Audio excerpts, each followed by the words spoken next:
We are now going to jump into the Metaverse. Because, of course, what is a tech conference? What is an AI conference without mentioning the Metaverse, right? And we're going to do that today, exploring this sort of newish frontier alongside Chief Marketing Officer for Cognizant NetCentric, who's already up here on the stage with me. Now, I have to say, you started, and you're very open about this, though. You started your IT journey back in 1984. What a year. So back in the days of punch cards, COBOL, magnetic tapes. Anybody? Come on, there it is, floppy disks. Whoa. All right, times have changed. So an early adopter also of the internet since the early 90s, has been on all sides of the IT tech table. So as a client, agency, vendor, and as a founding member of the TEDx Zurich organization. And here, yes. .com, TEDxZurich.com, yep. And a lecturer at HWZ and the co-founder of merrillspy.ch. Did I get that right? Totally correct. Perfect. Great. All right, warm applause now for Urs Bucher. Thank you. Well, hello in the first place. I'm really glad and happy to be able to talk to you a bit about the Metaverse. So as Anna said, in my day job or the other life, I'm the CMO at Cognizant NetCentric, and there it means Chief Marketing Officer, but for you here today, it means Chief Metaverse Officer. So what I want you to be able to take away from today's presentation is I would like to show you a bit the basics of the Metaverse, so you're able to judge yourself whether this is just yet another hype or it's really the hottest thing since sliced bread was invented. So, why? My favorite marketeer, you might have heard of him, he goes by the name of Simon Sinek, always says that you should start everything with the question why. So why do I feel I'm the right person to talk about the Metaverse in the first place? As you can see down here, hello, Beamer.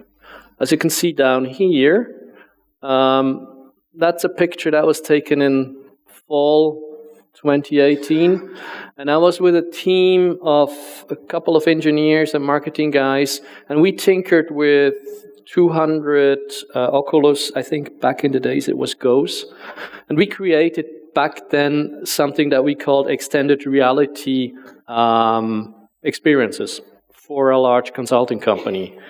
And there was no metaverse there yet, nobody talked about it, so we called it mixed reality. And I learned a thing or two already back then, and I remember how much fun the coders had in Unity and in Unreal. So if you have a code in the Metaverse or for the Metaverse or AR, VR, most probably you'll have a steep learning curve with these tools. Now, to the topic. Why do we talk about the Metaverse now? And as you might have heard earlier today, it's always good to back up stuff you do on data.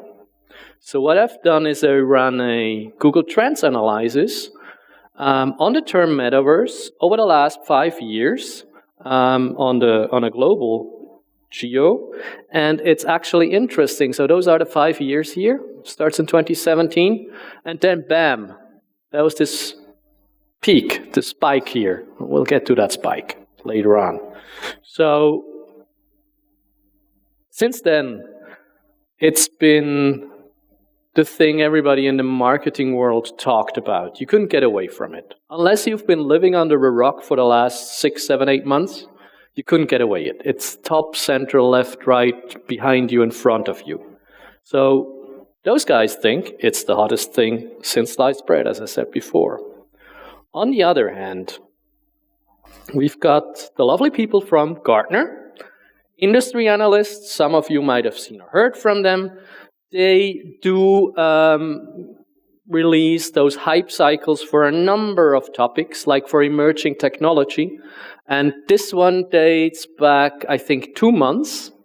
And as you can see, down here, it says innovation trigger, and it has the Metaverse somewhere in a very, very, very early stage, right here.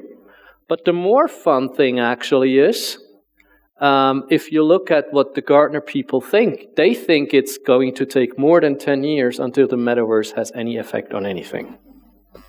So, wide spectrum, hot shit today. Something will come along the way. And the question, of course, is, well, when will it be? If I had a crystal ball, I might be able to tell you.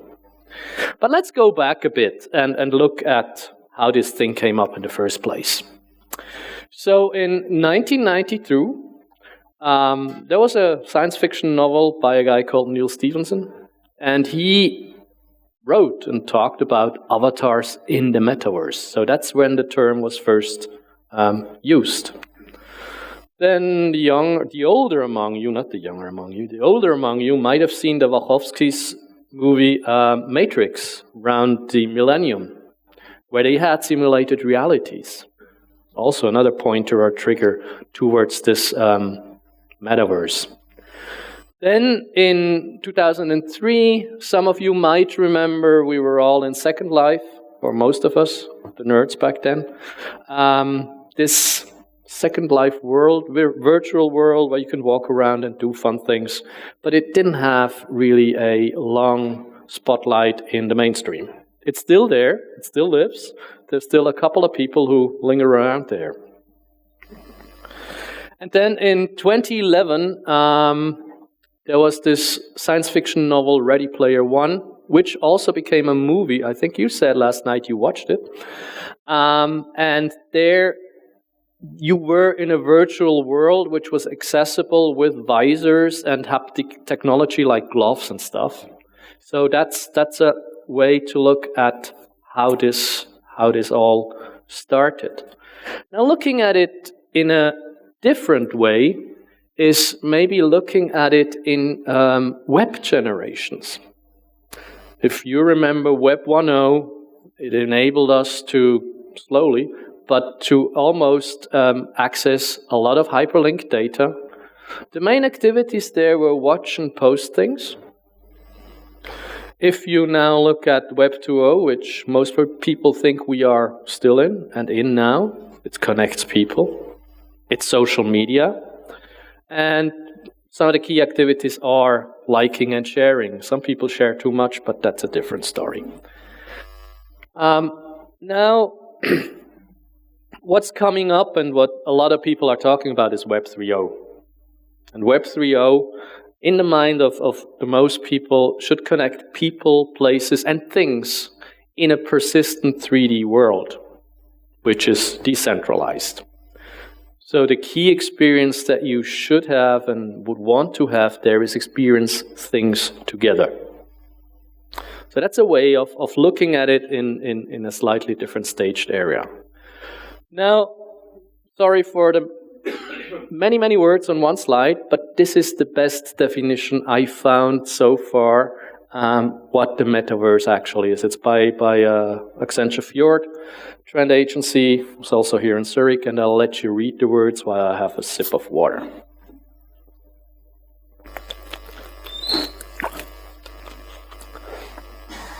Key statement for me is down here at the bottom.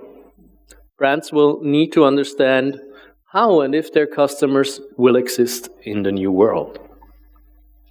Because if your customers are not there, most probably you shouldn't go there either. So let's have a look at how it started. Remember, Web 3.0, so that's buzzword bingo here. Although Web 3.0, key topics should be decentralized. It's a 3D web. You can use virtual or augmented reality. You shouldn't have any latency, so you need 5G connectivity. You can buy and sell NFTs in there. Still try to understand why that's cool. And of course, it also includes AI, and it should be open. Interoperability. So that's how it started. And then this guy showed up. Facebook changed their name from Facebook to Meta. They bought the Oculus, the gear, and they renamed even their stock name to Meta in 2022. So if you remember this peak here, guess when that was? That's when Mr. Zuckerberg announced that they place a lot of their bet in there. So we'll get back to that actually. So now let's have a look at a couple of key platforms in them. Oh, hi, dog. A couple of key platforms in the metaverse, and I'd like to share a couple of stats with you so you get a feeling of how much there is or how little there is. One of the platforms is the Sandbox.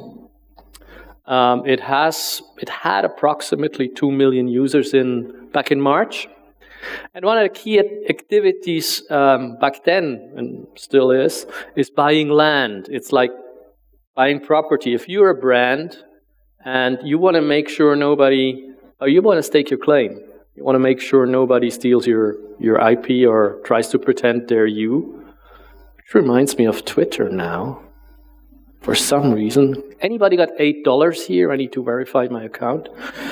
That's one of the key activities that companies and people did there. So in April, you could buy a piece of land, virtual land, in the virtual world on Sandbox for 1.8 whatever Ethereum. That translated into nice little $4,700. So you could do that. Another platform which is rather small, but very much liked by the enthusiasts, it's actually Decentraland. It had only 230,000 users. And the average land price, also back in March, couldn't find any newer numbers actually, was 6,900 mana. It's mana for the German speakers. It's not manna, so it doesn't fly from heaven. And that translates into $5,200. Now, talking about land prices, that's an interesting, fun one. So if you were a company and you bought land on one of the platforms, you did it early, most probably you paid too much. Because along with Bitcoin and all the nice currencies in crypto, land prices dropped by 98%. So you most probably should have waited a while. With buying land, it would have become much cheaper. It's the opposite of buying land or estate here in Zurich. Now, something that a lot of people are not aware of is actually that a lot of this metaverse craze started in the games area. So the games platforms are huge. And there's a couple of stats on Roblox, one of the platforms. They got 202 million users back in June. And the users actually are there a long time every day. So that translates into like 2.5 hours, at least, every day on that platform. That's where you want to be. You want to be where your potential users are. That makes it pretty cool. Another gaming platform, if you have a young person at home, a boy maybe, or a young man, you most probably have heard about Fortnite. That's where they spend their time with their friends hanging out there. So these guys have got 350 million users. They did have in August 4 million concurrent players. 4 million people at every day, at every hour, every minute of the day are on that platform. And accordingly, they make a bit of revenue, 5.8 billion in the last year. Then this guy showed up again. I mean, they're desperately trying to play catch up with the platforms which are already there. So they announced that Meta has a platform, they call it Horizon. And they had some 300,000 users in January 2022. Problem is, the platform wasn't available across the globe. They made a big fuss that it became available in France and Spain in August. Now they're expanding it across the globe over time. it's interesting that the error clearly is there. You can't go global on that base. But they got the power, they got deep pockets. We'll get back to the deep pockets in a slide. But they also have other assets. They, as I mentioned before, they own Oculus, the headset, the company that creates or defines the headset space currently. On the other hand, imagine you were a company. You would like to explore the Metaverse. You might want to do a meeting in there, like a management meeting. Would you feel comfortable sharing company internal data on a platform which is owned by Facebook? I really don't know. That's not a match made in heaven, right? So you might want to hold on to that. On the other hand, as I said, they got deep pockets. Their sub, which takes care of all the Metaverse stuff, it's called Reality Labs. And they got a pretty hefty burn rate of money over the last 3.5 years or 3 years and 3 quarters. So that's how much money Meta has burned in the Metaverse or for the Metaverse, including hardware. And then you got this guy who sold the Oculus hardware to Mark Zuckerberg, and he says it's not good, it's not fun. So if the guy who invented Oculus says something like that, most probably there's something wrong there. So I know Takes Media is a Google shop, but nevertheless, somebody entered this space even later, Microsoft. They have the idea that, but no, it's called Mesh. Their Metaverse take is called Mesh, baby. It will work with the latest generation and the high-end generation of the Meta Quest, so the thing that sells for $1,600 currently. And what Microsoft's idea is they want to take their productivity apps, like Word, Excel, PowerPoint, what have you, into the Metaverse. So you can work with them, on them, as it's pictured here on the slide. I don't know if I like that. Excel in the Metaverse, that sounds odd to me. It's really, you can give it a try. So what's my take here? It's clearly, I'm persuaded it's early days. You see things like standard committees forming. They're called OMA 3. They had their inaugural meeting at Web Summit like 2 weeks ago. The majority of the members in that standards committee are companies you never heard of, except maybe Sandbox because of the games. So it's really early days. It's also absolutely clear that if you want to make people come to your Metaverse, we're back to the good old content is king. Because if it's not interesting for your target audience, they will not show up. It's as simple as that. And then the other thing is ease of access. You have to make the Metaverse available on the devices that people already use.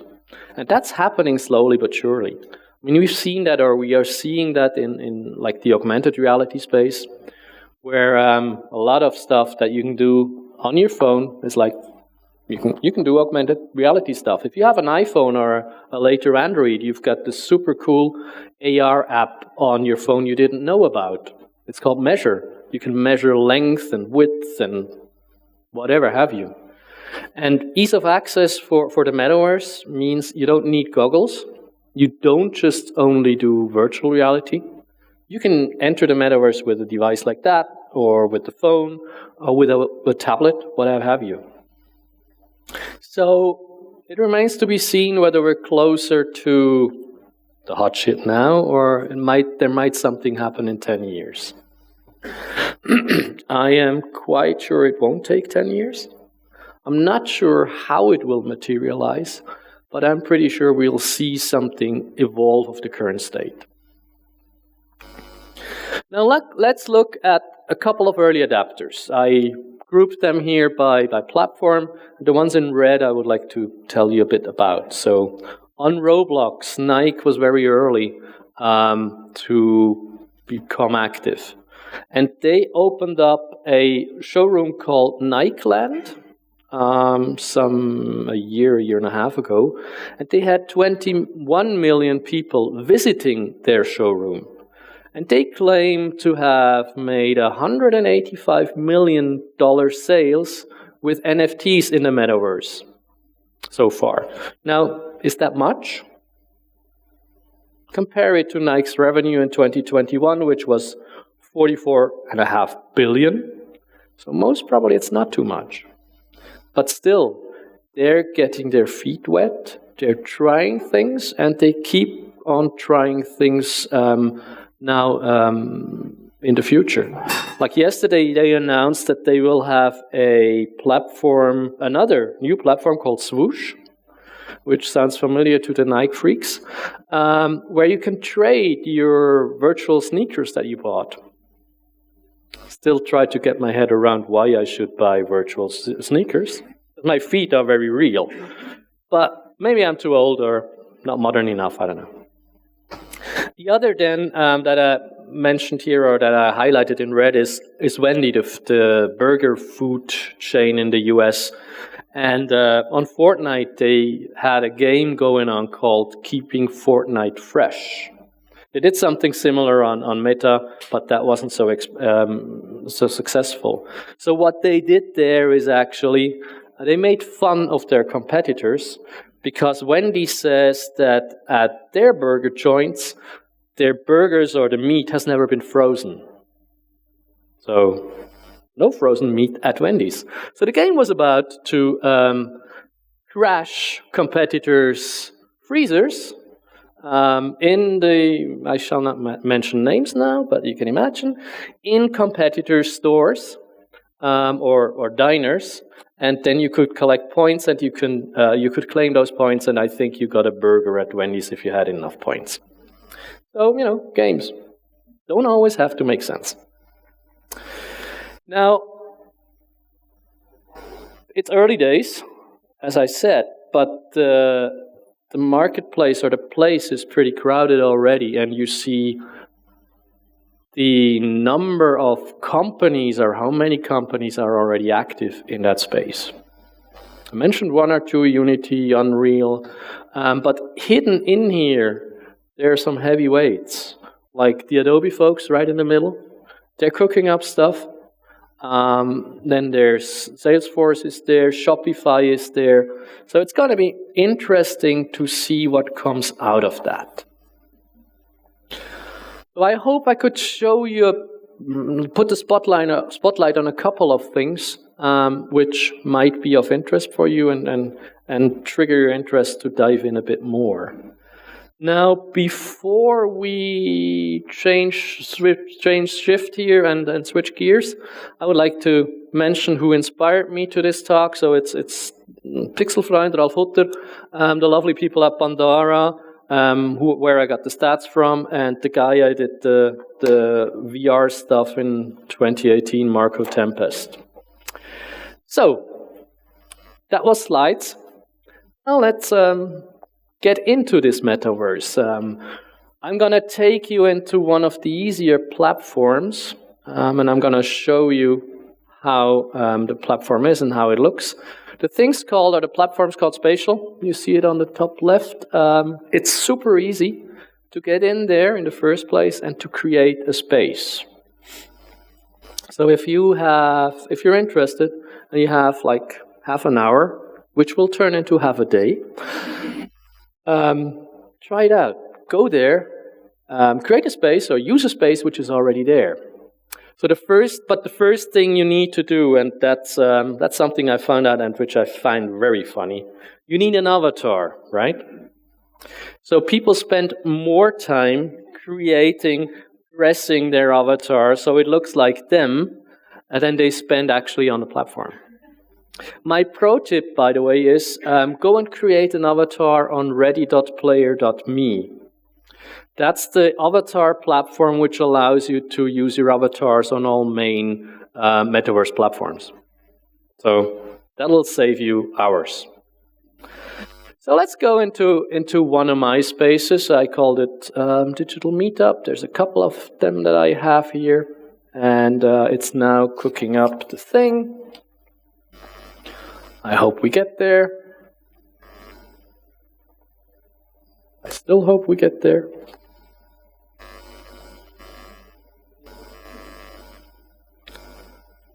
Yeah, we're getting there. So this is a standard, come on, yeah. This is one of the standard rooms that you can customize. And I mentioned Second Life a while ago, which is 19 years ago, and this kind of makes me feel like Second Life again. Graphics are a bit better, but what you can do is not much more or less than what you could do back there in Second Life. So you can make the guy walk around, you can make him jump and have fun and wave, and it's a bit lonely, of course, because none of you is there. But imagine you do a meeting in here, and you could no, go away. You could show the slides in the Metaverse. That was a bit too tricky for me. I didn't want to run into demo issues here. But this is how a meeting room could look, and you can have the attendees sit down here, watch your presentation as you present in here. And of course, you can turn the camera on. Try to do that. And then on top of my head, you see actually nothing because I had the other camera on earlier. So you see the person who's there, and you get a feeling of the emotions of that person. You can turn voice on, so the other people hear you in that virtual room, and that's as good as it gets, honestly. Unless you play games. But for business topics, this is where you can gather. This is one of the rooms where you could do a group meeting, a fun thing.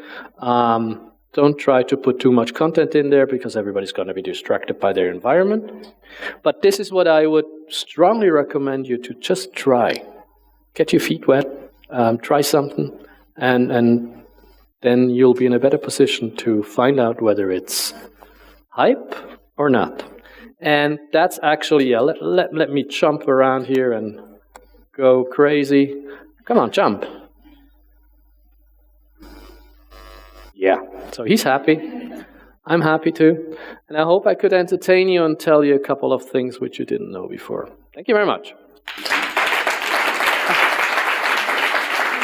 Thank you so much. I mean, I definitely learned a few things that I did not know before. I wondered when you said that, you know, the money that different companies had made in the Metaverse. I mean, what does that translate to? Is it on par? I mean, when they make 21 million, yes. No, of course not. They invest much much more than they earn. Definitely, it's early days. Wow. So it's really like, wow. Okay. Lots of. Any questions in the room? Everybody, Metaverse experts out there? Who has an avatar? One guy, two people? Don't be shy. I think I want one. All right. And what do you, if I may, not to single you out, but what do you use it for? What do you gauge in? For example, gentleman here with the stroking his beard, but who fessed up to having one. What did you? How do you engage? Well, for me, it was just hearing about Metaverse all the time and just trying it for myself. So I went to the Decentraland. And for me as a gamer, it was... You're a gamer. Sorry? You're a gamer. Yeah. Mm-hmm. For me as a gamer, it was very, very bad. It was, very bad. Yeah, really. Okay. So, for us, it's really laughable. Okay. It's like a high-quality version of Habbo, if you guys know it. I spent my youth there and my parents' money. And... yeah, it feels like Second Life in 2003, right? Yeah, and I don't think that there's much difference in, for example, into Roblox or something. It's just rebranded as a Metaverse, and everybody calls it Metaverse, where it has absolutely not many differences to a normal online video game. Interesting. It's like I said, a lot of the platforms come out of the gaming space, and they just found a new name for it. It's like, as they say in German, alter Wein in neuen Schläuchen. So it's just, yeah. Absolutely. Thank you. Thank you. Especially because I just called you out, so appreciate that. And Urs, I couldn't help but notice, of course, that your avatar looks like you. What a surprise, not. I mentioned How long did it take you? Well, it took me 2 minutes to say I want this, and then it took Tommy Hilfiger 2 weeks to deliver the stuff. And a month to deliver this. No, I mentioned a couple of early adopters. The one that I didn't mention is this clothing brand that I'm wearing here. It's Tommy Hilfiger. And they started also playing around and toying around in 2018, 19, trying out things and see what they could do online. And then sometime this summer, they released a collection of virtual clothes, which you could also buy in the real world. Huh. And of course, I couldn't resist. I can resist anything but temptation. And so I dressed my avatar with this shirt, and I ordered the same shirt to do presentations like that. So that's just, fun. Can you do that with Nike? I think there was a platform where you could do that. Actually, I'm not sure if they currently run the same thing. But of course, the idea is that you don't only get NFT sneakers, but you get the real ones, and then you get the NFTs. Call me old school, but that makes a little more sense to me as well. Now I'm going to put you a little on the spot, but what are some ideas for the TX group in the metaverse? That's what I tried to get my head around last weekend. I couldn't come up with anything that makes sense for business yet. You could read newspapers in the metaverse, but why should you? Yeah. What I would strongly recommend to all of you who attend, and also to like Unternehmensentwicklung around here, you're laughing. Try to get the grip on it. Try to understand how it works, what it is, and then try to combine it with where you want to make business, where you want to make revenue and profit. Try to find a way there. I don't see anything short term where somebody could make a lot of money in the business you're in. But don't let your competitors here in Switzerland or abroad take you from left field and be faster than you. Claim your space. Don't buy land. Maybe you could buy land now. It's cheap. Well, you could buy land now. Yeah, we could. Maybe for the price of a Credit Suisse share, but that's a different story. But go make your first experiences. Get a hands-on experience and know what you're talking about. Because the bottom line is it's here to stay, regardless. It won't go away. It will materialize somehow. Yeah. It will not go away. I don't think so, no. You don't think so? All right. Thank you so much. You're welcome. We enjoyed that. Thank you very much. We have a question. Oh, we have a question. So sorry. Please. Thank you. Thank you for the presentation. Just wanted to ask about, what do you think is necessary to or missing to experience together, as you mentioned, the web, the third version of the web? How long we got? Or for example... No. I'd say about 2 minutes. And then we have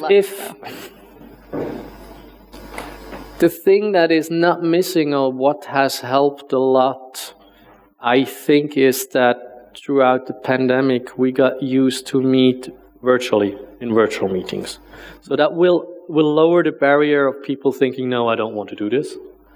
The thing where I'm persuaded that it's not sexy to do is go into the virtual world with VR goggles, because you're alone, because there's no sexy content. You can play lightsaber till your body hurts, but if you meet people there, we did some user acceptance testing, and if you wear the goggles, after 30, 40, 50 minutes, you start to sweat. The goggles are still heavy. And we were testing Meta Horizons. I think that the graphics also there in the meeting were a bit flaky still, so sometimes people lost their legs. They didn't have hands anymore. We didn't see the meeting table. So technology is not there yet. But with Metaverse stuff being available on notebooks, on tablets, I think that's better, that's easier. But it's still like a solution, but we haven't found the problem yet to solve. Very well said. Thank you. Okay. Anybody else? I would love to hear it, but I think you're going to have to take it up with Urs over lunch because it is that time of day, everybody. Thanks again, Urs, for that amazing presentation.